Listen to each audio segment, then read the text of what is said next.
Hey everyone, Nigel and Luke here, and welcome to another edition of Crimes of the Week International.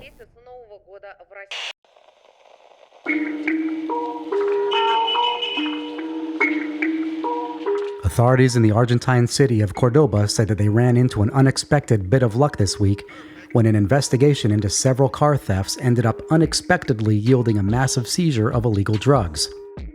According to reports, the incident took place sometime this week when officers from the Cordoba police and the country's National Guard carried out a raid on a warehouse near a car wash in the city's Moore neighborhood. Once inside, authorities say that not only did they find 3 of the stolen vehicles they had been searching for, they also found 785 kilos or roughly 1,730 pounds of marijuana. While it seems that there was no one at the warehouse at the time the raid was carried out, officials say that their investigation will continue, as they now presumably have even more charges they can level against the suspects they've been searching for.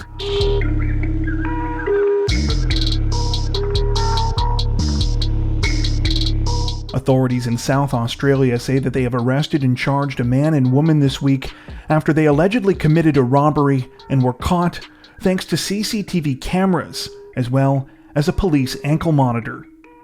According to reports, the incident took place at around 5:30 p.m. on January 10th at a massage parlor in the Adelaide suburb of Prospect. It began when one of the suspects, a 29-year-old woman, walked into the business and started to ask the employees questions to distract them. At the same time, the second suspect, a 33-year-old man, entered behind her, sneaking into a room where the employees kept their personal belongings. After stealing a phone, some money, and a piece of ID, the 33-year-old managed to slip out of the business unnoticed, where he again met up with his accomplice. While the scheme apparently went undetected by the massage parlor's employees, the same could not be said for the business's security cameras. When staff realized their items were missing and went back to review the footage, they realized the whole robbery had been caught on tape. In a second stroke of luck, the video revealed that one of the culprits, the 33-year-old man, had been foolish enough to commit the crime while wearing a police ankle monitor that tracked his location. With this information in hand, it was easy for police to arrest him and his 29-year-old alleged accomplice. While neither of the suspects' names have been released at the time of this recording, reports state that both have now been charged with serious criminal trespassing.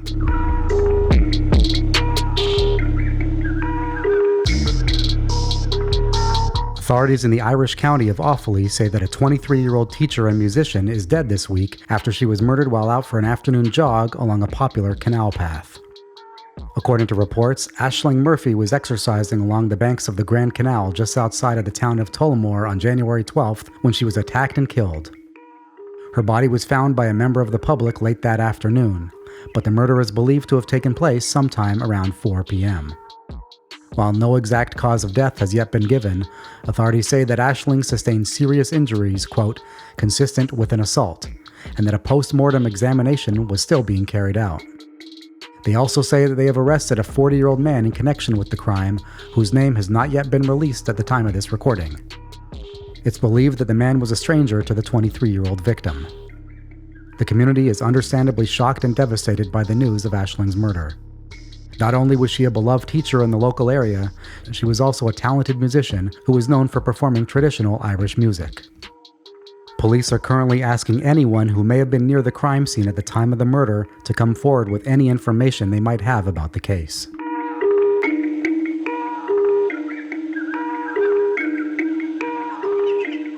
Authorities in the English county of Kent say that a 37-year-old man has been sentenced to jail time this week after he pleaded guilty to several offenses related to an incident late last year, where he crashed his car and then pretended to be an undercover police officer.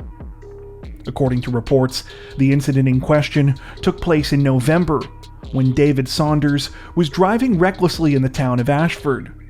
While driving at, quote, excessive speed, Saunders apparently lost control of his vehicle before crashing into a wooden fence.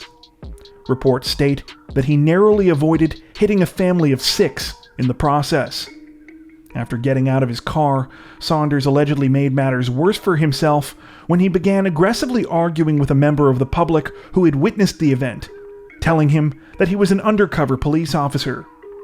In addition to brandishing a pair of handcuffs, Saunders also reportedly waved a knife around, causing many people in the area to run away. He was arrested after a short chase once the real police arrived at the scene. During his court proceedings this week, Saunders' lawyer stated that he had been under the influence of drugs and alcohol at the time, and that he had not been trying to wave the knife around in a threatening manner. Instead, it was claimed that he was merely trying to get rid of it so that the police wouldn't find it in his car. As for the handcuffs, apparently they were legally purchased on eBay and were used as part of supposed prank videos that Saunders filmed for TikTok. Saunders pled guilty to dangerous driving, threatening another with a bladed article, impersonating a police officer, and failing to provide a specimen for analysis. He was sentenced to 1.5 years in jail and was banned from driving for 56 months.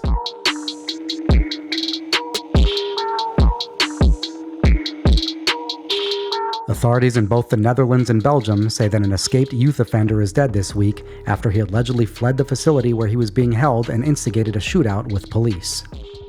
According to reports, the situation began around 4 p.m. on January 12th in the Dutch city of Breda, when the prisoner, identified only as a 21-year-old man, managed to escape from the Den Haag Youth Detention Center. While the 21-year-old's exact method of escape remains unclear, it's said that it occurred while he was working outside the facility and after he managed to obtain a firearm.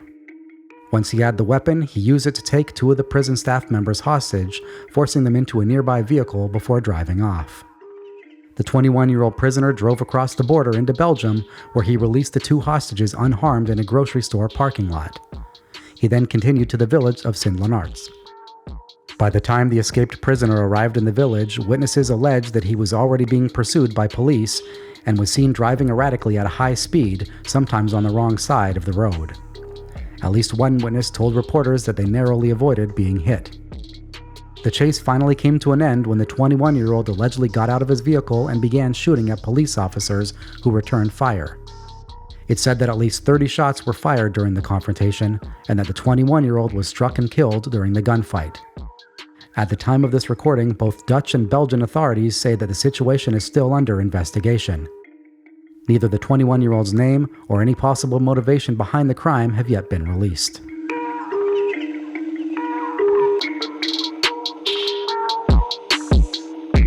Authorities in Japan's Gunma Prefecture say that a 39-year-old man was arrested earlier this month after he was accused of fraudulently submitting marriage paperwork in an attempt to marry a woman without her knowledge.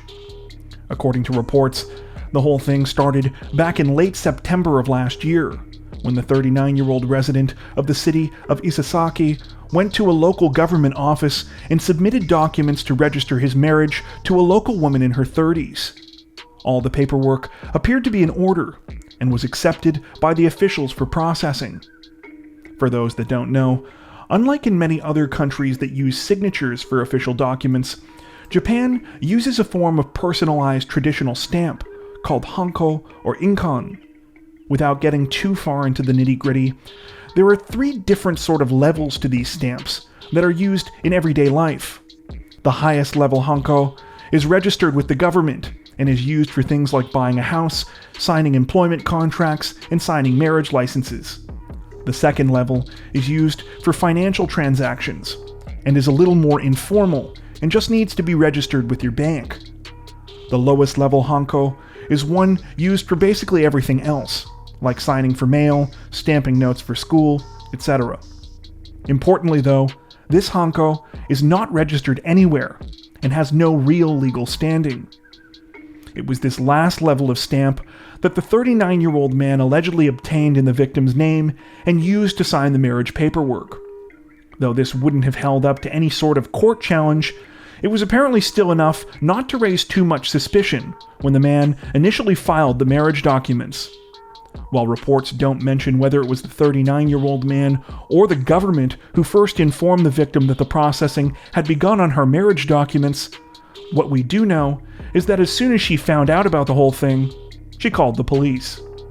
Thankfully, investigators managed to intervene before the marriage documents were finalized, and on January 5th, the 39-year-old man was arrested. Once in custody, he reportedly confessed to the crime, saying that he had done it because he liked the woman. At the time of this recording, the man has been charged with forgery.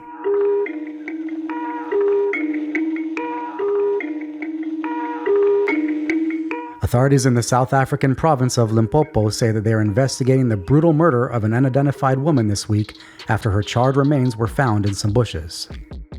According to reports, the chilling discovery was made on January 9th in the village of Enable near a gravel road leading to a river.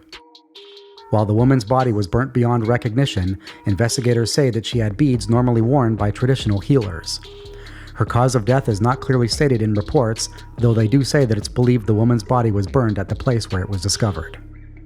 At the time of this recording, authorities say that they are still in the early stages of their investigation, but that a search for those responsible for the terrible crime has begun. Police are currently asking for anyone with information about the crime to reach out to the province's police force.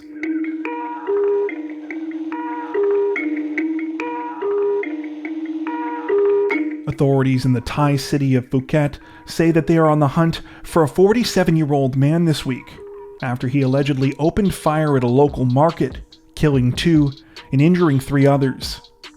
According to reports, the incident began just after 10 a.m. on January 7th at the Phuket City Municipality Fresh Market, located on Ranong Road. That's when police say that the 47-year-old seafood vendor, Maninop Mitong, began shooting at a seafood stall at the front of the main building, hitting 5 people. 2 of the 5 victims were pronounced dead shortly after police arrived, while the 3 others were rushed to hospital, where they currently remain. After interviewing a number of witnesses, investigators announced that they believe the entire terrifying incident was the result of a petty dispute between local seafood vendors. Apparently, on the same morning of the shooting, Mitong had been seen at the market posing as a customer and arguing with a shop owner, saying that the price of their shrimp was too high.